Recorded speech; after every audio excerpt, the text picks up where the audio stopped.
우리는 이제 이 유명한 전투에 가까워지고 있으며 이 구절에서 양측이 준비하고 항의를 하고 있습니다. 만남을 위한 양측의 준비?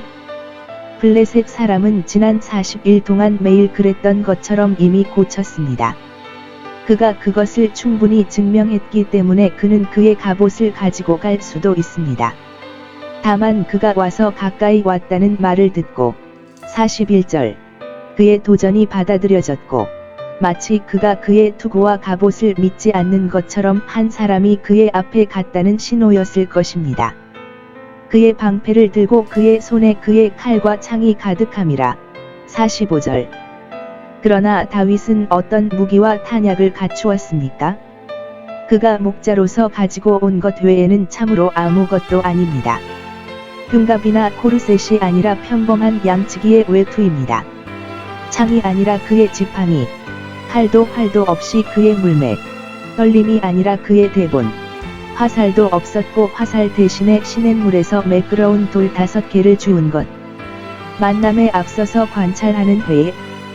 골리앗이 얼마나 교만했는지, 그의 대적을 얼마나 조롱했는지, 그는 키가 크고 강한 어떤 사람을 만나기를 기대하면서 주위를 둘러보았지만, 그가 누구를 비열하게 만들었는지를 보았을 때 그는 교전을 벌여야 했고, 그를 멸시했으며, 그와 함께 목록에 들어가는 것이 자신보다 낫다고 생각했습니다. 그는 그가 경쟁한 챔피언의 경멸이 승리의 영광을 훼손할 것을 두려워했습니다. 그는 자기 자신이 청년에 불과하고 힘이 없고 붉고 고운 용모에 불과하여 이스라엘 처녀들의 춤을 추는데, 만일 그 당시 혼합춤이 사용 중이었다면 인도하는 것보다 더 적합하다는 것을 알아차렸습니다. 그들의 전투에서 이스라엘 사람들. 그는 크게 분개하여 그의 배열을 주목했습니다. 43절 당신이 채찍을 가지고 내게로 오는 것이 내가 개입니까? 당신이 목자의 개를 치는 것 같이 쉽게 나를 때릴 생각이 있습니까? 그는 자신의 성공에 대해 얼마나 확신을 가지고 있었습니까? 그는 자신의 신들로 다윗을 저주하고 자신에게 던지는 이 불덩이가 그의 성공을 보장할 것이라고 생각하고 그를 향한 우상의 무능한 복수를 비난했습니다. 내게로 오라 내가 내 살을 공중의 새에게 주리니 그것이 그들에게 부드럽고 섬세한 잔치가 되리라. 따라서 어리석은 자의 안전과 가정은 그들을 파괴합니다. 다윗은 얼마나 경건한 사람이었습니까? 그의 말은 과장된 것이 전혀 느껴지지 않지만 그 안에 만유가신 하나님이 계시다. 45-47절 그는 하나님으로부터 자신의 권위를 얻는다. 만군의 여호와는 모든 만군의 여호와이심으로 그가 기뻐하시는 일을 행할 권세가 있으며 그의 언약의 특별한 은혜로 이스라엘 군대의 하나님이심으로 그들의 보호를 위하여 그의 능력을 사용하셨고 사용할 것이니라. 그리고 불경건하게 그들을 모욕한 자들에게 골리앗이 칼과 창에 의지한 것처럼 다윗은 하나님의 이름을 의지했습니다. 그는 성공을 위해 하나님께 의존한다. 46절 다윗은 골리앗이 한 것처럼 확신을 가지고 말하지만 더 나은 근거에 근거한다. 오늘 여호와께서 내 손에 넘기시리니 내 시체뿐 아니라 블레셋 군대의 시체도 새와 들짐승에게 주어질 것이요 라고 말한 것은 그의 믿음입니다. 그는 모든 사람의 찬미와 영광을 하나님께 돌린다.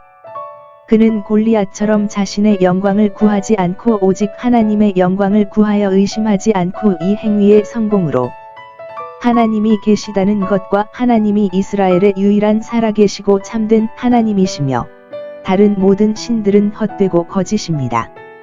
온 이스라엘 그가 이 군대를 부르지 아니하고 이 회중 또는 교회라 칭함은 그들이 이제 성소에서 하던 대로 그들의 하나님이여 왕이 행하는 일에 종교적으로 참석하였기 때문에 칼과 창으로 하지 않고 47절 그가 원하시면 할 수 있습니다. 둘 중 하나 없이 저장. 다윗은 이 전투에 자신을 조국의 적과 싸우려는 군인이라기보다 하나님의 정의를 위해 희생을 바치려는 제사장이라고 말합니다. 두 용사 사이의 교전. 블레셋 사람은 이 교전을 위해 엄청난 상태와 중력을 가지고 전진했습니다. 그가 돼지를 만나야 한다면 거인과 대인의 웅장함이 있을 것입니다. 이것은 표현의 방식으로 암시된다.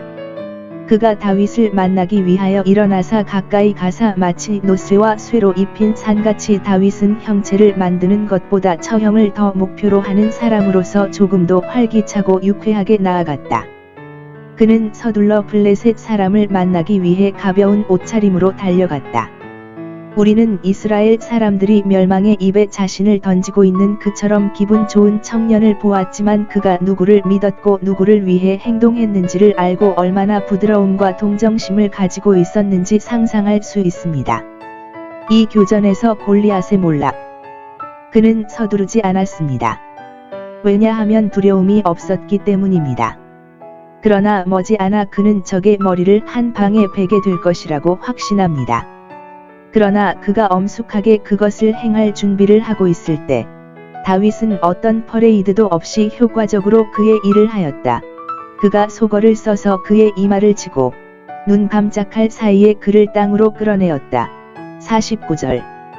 골리앗은 이스라엘에 유명한 무린맥군이 있다는 것을 알았지만 삭 20시 16분 그의 투구의 비버를 열고 그곳으로 가서 다윗의 예술만큼 노출된 부분만 남아있을 정도로 건망증이 심하거나 주제넘었습니다.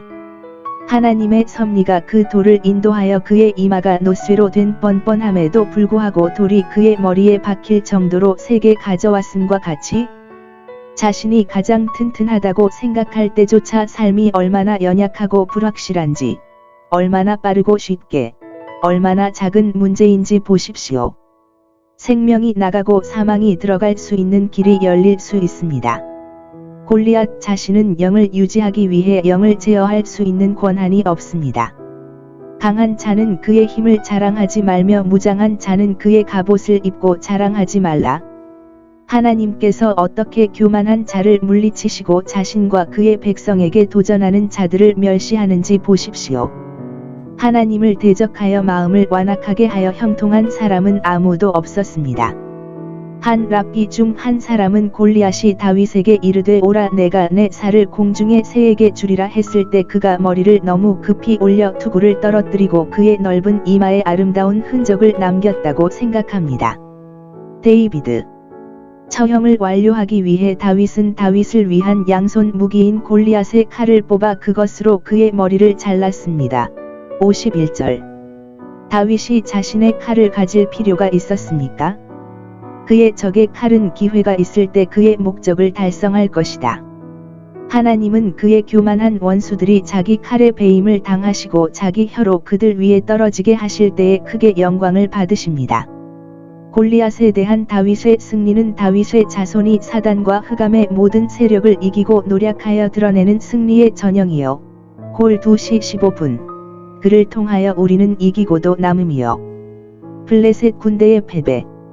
그들은 전적으로 그들의 용사의 힘에 의존했고, 그러므로 그들이 그가 죽임을 당하는 것을 보았을 때 골리앗이 제안한 것처럼 무기를 던지지 않고 스스로 종들을 이스라엘에 항복시키지 않고 9절.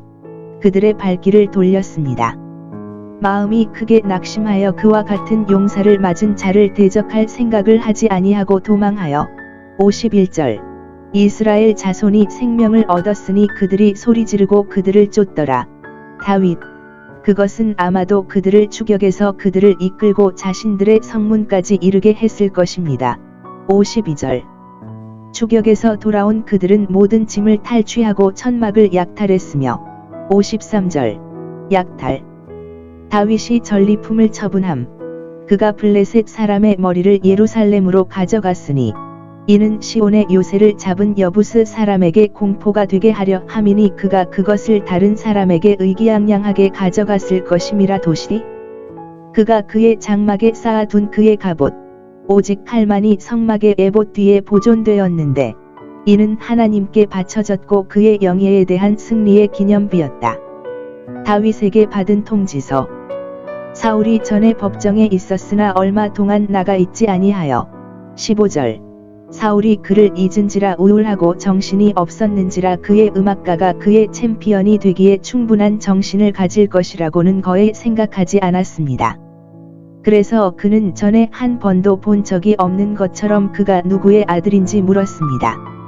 아브넬은 그에게 낯선 사람이었지만 그를 사울에게 데려왔고 57절. 그는 자신에 대해 겸손한 설명을 했습니다. 58절. 그리고 이제 그는 이전보다 훨씬 더 많은 이점을 가지고 법정에 서게 되었습니다. 그를 위해 모든 것을 수행하는 하나님의 손.